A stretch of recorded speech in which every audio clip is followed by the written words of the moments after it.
Beloved bird, my fellow pilgrim wing,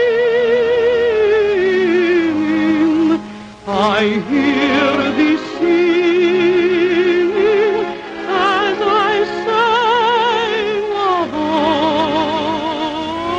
above. Over 400 years ago, the adventurous Portuguese explorers who discovered and claimed Brazil for the crown of Portugal sailed into this picturesque harbor and called it Rio de Janeiro, or River of January, because they discovered it in the month of January, and they believed the beautiful inlet into which we now sail was the mouth of a river. As we pass within the shadow of this gigantic promontory, known as Sugarloaf, we wonder if the white men who first saw it could have dreamed that it was destined to become the mighty sentinel of an enchanted metropolis, with a population of over 1 million inhabitants, and a reputation of being the most magnificent city in the world.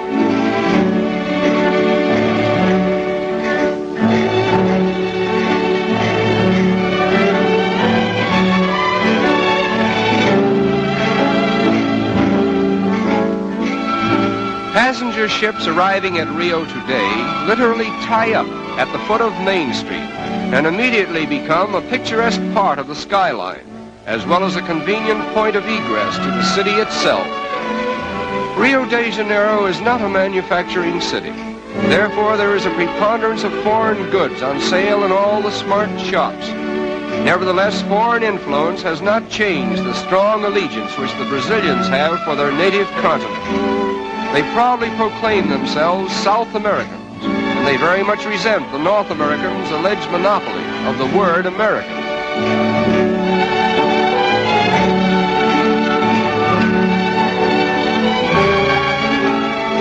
The period from 1902 to 1906 witnessed the wonderful transformation from the old to the new Rio, a comprehensive project so boldly conceived and brilliantly executed that there is hardly a landmark of the old city to be seen in the metropolis today.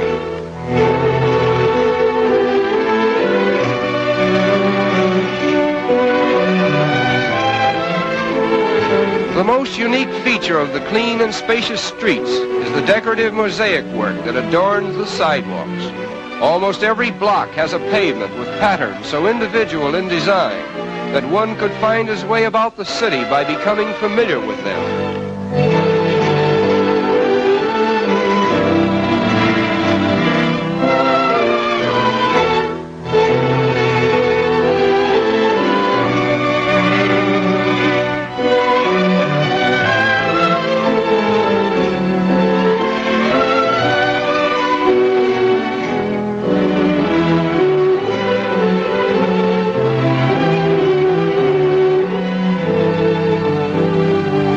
Rio is particularly noted for its numerous and colorful parks, which are scattered in picturesque profusion throughout the city.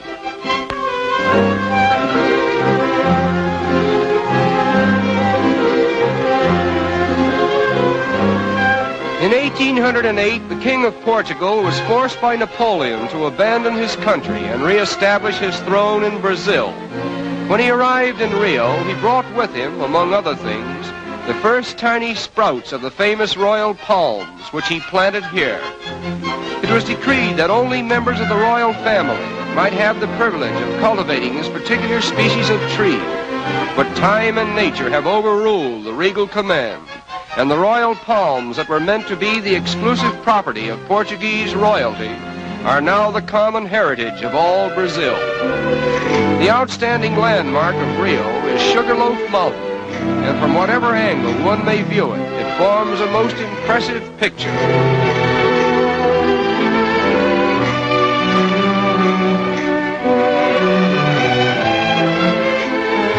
Swimming is one of the most popular sports in this pleasure-loving city. Consequently, many attractive swimming clubs have been erected along the picturesque shoreline. The architectural designs of these clubs are unusually distinctive, and many of them are actual reproductions of famous institutions in Spain and Portugal. Among the many fine boulevards in this city of splendor, the most beautiful is the Avenida Beira Mar, with its marble promenade encircling the waterfront for a distance of 5 miles.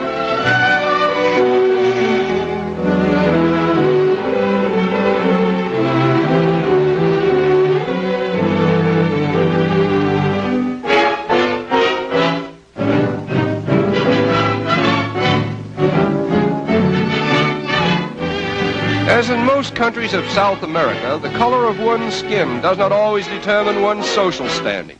As a matter of fact, the racial color line seems to be so thinly drawn that it has become a haven of toleration for all races. Nevertheless, the Portuguese language still prevails.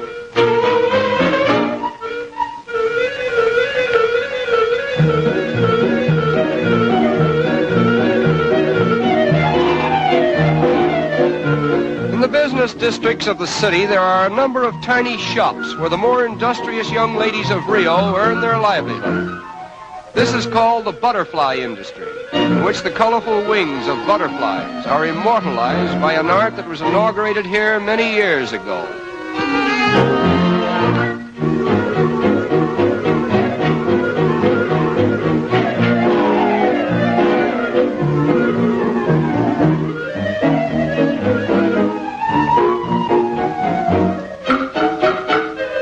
A design is first painted on glass, and the delicate butterfly wings, which have been carefully assorted for their best colors, are cleverly worked into the design and held in place by adhesive tape.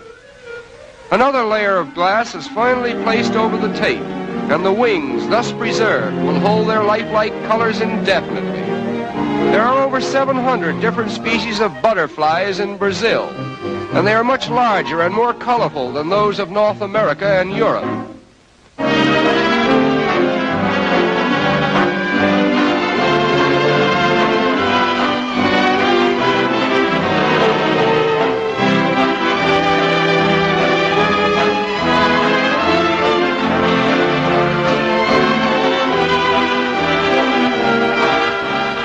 The completed articles consist of tea trays, vanity and jewel cases, bonbon dishes, and decorative pictures designed to glorify the city's landmarks. And needless to say, the predominating design is Sugarloaf, the center of attraction for all eyes that glory in the magnificence of Rio de Janeiro, the city of splendor.